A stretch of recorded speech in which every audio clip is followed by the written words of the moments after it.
शुरू होती है एक टाउन से जिसका नाम पुंगू था। वहाँ पर एक औरत को विच क्राफ्ट के इल्जाम में सजा दी जा रही थी, यानी कि उस औरत पर ये इल्जाम था कि ये चुड़ैल है और काला जादू करती है। पर वो औरत सबसे रो रो कर कह रही थी कि वो विच नहीं है और वो माँ भी बनने वाली थी। अब उस औरत को कहा जाता है, अगर तुम विच हुई तो तुम पानी से बाहर आ जाओगी, क्योंकि उस औरत को पानी में डुबोकर सजा दी जा रही थी। और अगर तुम विच ना हुई तो तुम डूब जाओगी, जिसके बाद उस औरत को पानी में फेंक दिया जाता है। इन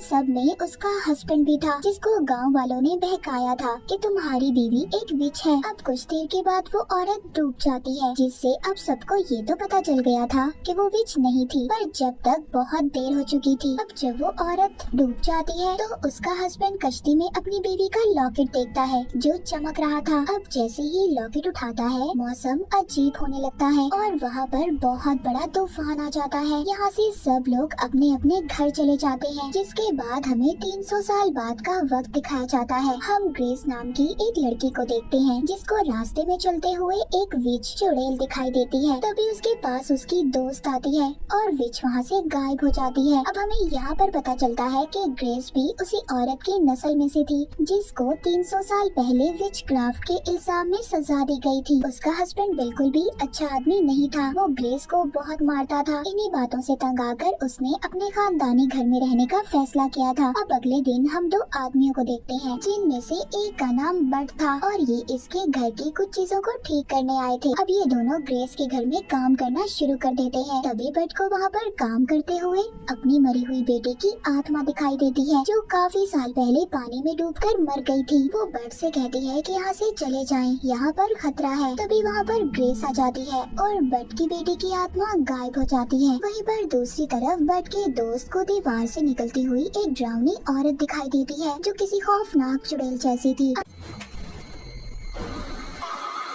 अब बट का दोस्त बहुत ज्यादा डर गया था और यहाँ से जाने का फैसला करता है। पर बट उसको समझाता है कि डर क्यों रहे हो, कुछ नहीं होता, बस जल्दी से हम अपना काम खत्म करेंगे और यहाँ से चले जाएंगे। जिसके बाद दोबारा से वो दोनों अपना काम करना शुरू कर देते हैं। इसी तरह एक दिन गुजर जाता है। अब बट और इसका दोस्त ग्रेस के पास जाते हैं और कहते हैं कि अब हम जा रहे हैं और बाकी का काम हम कल आकर कर देंगे। तभी वहाँ पर ग्रेस का हस्बैंड आ जाता है। ग्रेस का हस्बैंड अपने रवैये की उससे माफी मांगता है, कहता है कि पहले मैंने जो कुछ भी किया सब गलत किया, मुझे माफ कर दो। ये सब बातें सुनकर ग्रेस उससे कहती है, ठीक है, मैंने तुम्हें माफ कर दिया, अब जाओ और बाहर जाकर डस्टबिन में कूड़ा फेंक कर आओ। इसीलिए अब वो कूड़े को बाहर लेकर चला जाता है। जब वो बाहर आता है तो मौसम बहुत ज्यादा खराब था। जब वो डस्टबिन में कूड़ा फेंकने लगता है, तभी डस्टबिन से वही विच बाहर निकलती है, जिसने बट के दोस्त को डराया था, जो दीवार से निकली थी। और वो विच ग्रेस के हस्बैंड को डस्टबिन में ही खींच लेती है। इसी तरह रात गुजर गई थी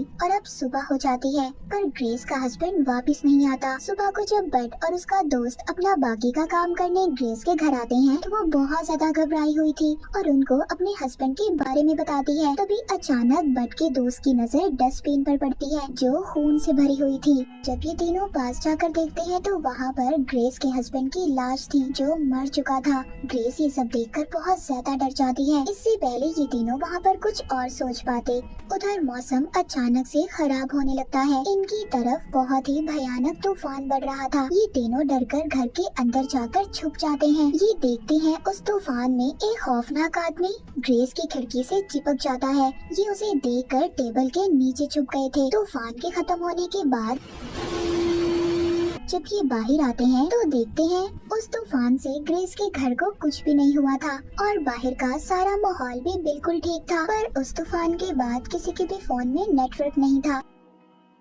अब ये तीनों गाड़ी में बैठकर पुलिस स्टेशन जाने का फैसला करते हैं, ताकि ये ग्रेस के हस्बैंड के मरने के बारे में रिपोर्ट कर सके। अब जब ये पुलिस स्टेशन जा रहे थे तो देखते हैं आसपास के घर, लोग, पुलिस स्टेशन, पोस्ट ऑफिस, इन्हें कुछ भी नहीं दिखाई देता। सब कुछ गायब हो चुका था। जब ये थोड़ा सा आगे जाते हैं तो आगे जाकर रोड भी खत्म हो जाता है। फिर दूसरा रास्ता लेते हैं तो वो भी जंगल के बीचों बीच जाकर खत्म हो जाता है। हर तरफ जंगल था। तभी इनको अपनी तरफ कुछ लोग आते हुए दिखाई देते हैं, जिन्होंने अलग अलग जानवरों के मास्क पहने हुए थे, जो इन तीनों पर अचानक से हमला कर देते हैं। पर बड इन पर गोलियां चलाता है और इनमें से 2 लोगों को मार देता है। अब जब ये मास्क हटाकर देखते हैं तो ये मरी हुई जिंदा लाशें थी। इनका चेहरा किसी कंकाल जैसा था। अब इतना अजीब सब कुछ देखने के बाद ये वापस से घर जाने का फैसला करते हैं। वापस ग्रेस के घर आते हैं तो इन्हें पता चलता है कि घर की बिजली पानी सब बंद हो गया था और हर तरफ इनको जंगल ही नजर आ रहा था। तीनों बहुत ज्यादा परेशान हो जाते हैं और अपने पास अलग अलग किस्म के हथियार रख लेते हैं। तभी हम यहाँ पर ग्रेस को देख पाते हैं जिसके गले में बिल्कुल वैसा ही लॉकेट था जैसा 300 साल पहले उस औरत के हस्बैंड को मिला था, जिस औरत को सजा देकर मार दिया था।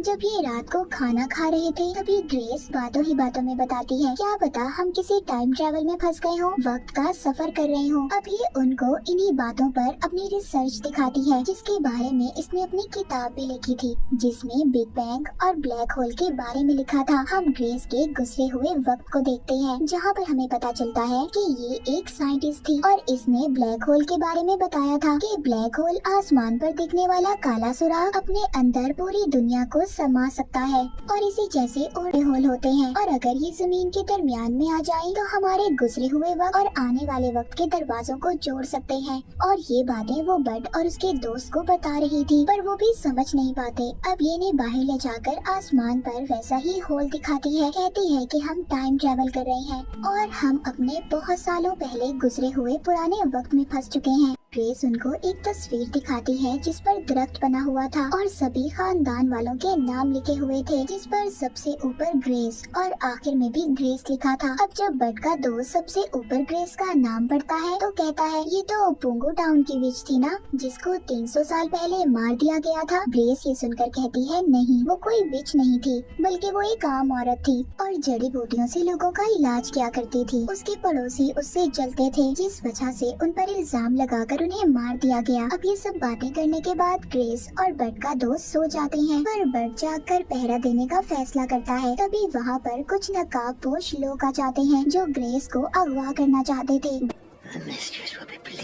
बड सबको एक एक करके मार देता है पर एक आदमी बच गया था। जब ये तीनों इससे पूछते हैं कि तुम कौन हो, ये बताता है कि मैं पुंगू विच का फॉलोवर हूँ, मैं विच की दुनिया से यहाँ पर आया हूँ और मैं ग्रेस को अपने साथ लेने आया हूँ। वो आदमी इनको ये बताता है कि अगला तूफान जल्दी आने वाला है, पहले तूफान में हम इस वक्त में आए और अब जब अगला तूफान आएगा जो हमें अपने पुराने वक्त में ले जाएगा, यानी कि अब दूसरा तूफान भी आने वाला था। ये बताकर वो आदमी यहाँ से चला जाता है। अगले दिन सुबह को एक बहुत ही खतरनाक मॉन्स्टर की तरह दरख्त ग्रेस पर हमला कर देता है पर बड और उसका दोस्त उसको आग से जला देते हैं और वो पानी में चला जाता है। उधर दूसरी तरफ इस बात का फायदा उठाकर वो आदमी ग्रेस को विच के पास ले जाता है। जब बड और उसका दोस्त ग्रेस को ढूंढते हैं तो वो उन्हें कहीं पर भी नहीं मिलती। उधर ग्रेस उस आदमी से खुद को आजाद करवा लेती है।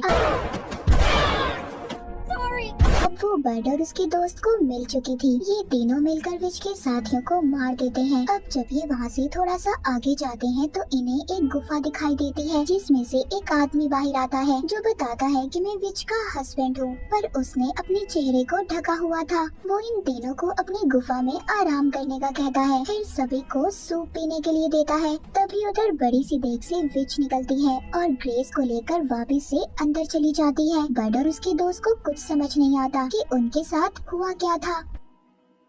बड विच के हस्बैंड से पूछता है कि तुमने ऐसा क्यों किया, हमें धोखा क्यों दिया तुमने। वो कहता है कि मैंने कुछ नहीं किया, सब विच ने किया है। वो लोगों पर आँख और कान से नजर रखती है, इसीलिए मैं हमेशा अपना चेहरा छुपा कर रखता हूँ और विच को तुम्हारी वजह से सब पता चला है कि तुम कहाँ पर हो। तुम फिक्र नहीं करो, मैं ग्रेस को वापस लाने में तुम्हारी मदद करूँगा, क्योंकि ये भी जानता था कि विच इसकी बीवी अच्छी औरत नहीं थी और बदले की आग में सबको खत्म कर देना चाहती थी। जिसके बाद ये वहाँ पर उन्हीं मॉन्स्टर को बुलाता है जो बड़े बड़े पेड़ जैसे थे। तभी बड का दोस्त देखकर इन्हें डर जाता है क्योंकि इन्होंने इनमें से एक को जलाकर मारा था। पर विच का हस्बैंड कहता है कि तुम्हें कुछ नहीं कहेंगे। अब ये इनकी मदद से विच के किले में जाते हैं जहाँ पर बड और उसका दोस्त दरवाजे पर हमला करके उसे उड़ा देते हैं। इधर विच ने ग्रेस को कैद किया हुआ था। अब हमें पास्ट में गुजरे हुए वक्त में 300 साल पहले वही औरत दिखाई जाती है जिसको विच कहकर मार दिया गया था। वो दरअसल मरी नहीं थी, तैर कर पानी के दूसरी तरफ आ जाती है। फिर उसके यहाँ बच्चा पैदा होता है। अब जब वो मरने वाली थी तभी उधर उसने आसमान पर वैसा ही ब्लैक होल देखा जिसके बारे में हमने ग्रेस और बड को बातें करते देखा था। उसने उसकी सारी ताकतों को अपने अंदर खींच लिया था, जिसके बाद वो सचमुच एक विच बन गई थी और फिर बहुत सारी दुनिया के दरवाजे आपस में जुड़ गए थे, जिस वजह से वो ग्रेस के वक्त में भी आ जा सकती थी। अब जब ग्रेस को होश आता है तो देखती है विच बिल्कुल उसके जैसी थी। ग्रेस उससे पूछती है कि आखिरकार तुम मुझसे चाहती क्या हो, जिस पर वो कहती है कि मैं बदले की आग में जल रही हूँ। उस वक्त लोगों ने मेरे साथ अच्छा नहीं किया, मैं बेकसूर थी, मुझे सजा दी गई। अब मैं पूरी दुनिया को जलाना चाहती हूँ और मैं ये भी जानती हूँ कि ग्रेस तुम मेरे खानदान से ही हो, क्योंकि मेरा ये लॉकेट मेरे हस्बैंड ने मेरी बेटी को दे दिया था और इसी तरह ये आगे नस्ल में चलता रहा। उधर बड भी आ जाता है जो ग्रेस को छुड़ाने की कोशिश करता है, पर विच वहाँ पर बड को उसकी बेटी का ख्याल दिखाती है जो कांटों में फंसी हुई थी। बड समझ गया था कि ये विच की एक चाल है, पर तभी विच उसके दोस्त सचमुच कांटों में फंसा देती है, जिससे उसे बहुत तकलीफ होती है, पर बड उसको छुड़वा लेता है। उधर विच उस तूफान को रोकने में लगी हुई थी, जिससे ये लोग वापस से अपने वक्त में जा सकते थे। इसी बात का फायदा उठाकर वो विच को गोली मार देता है, जिससे विच नीचे जाकर गिरती है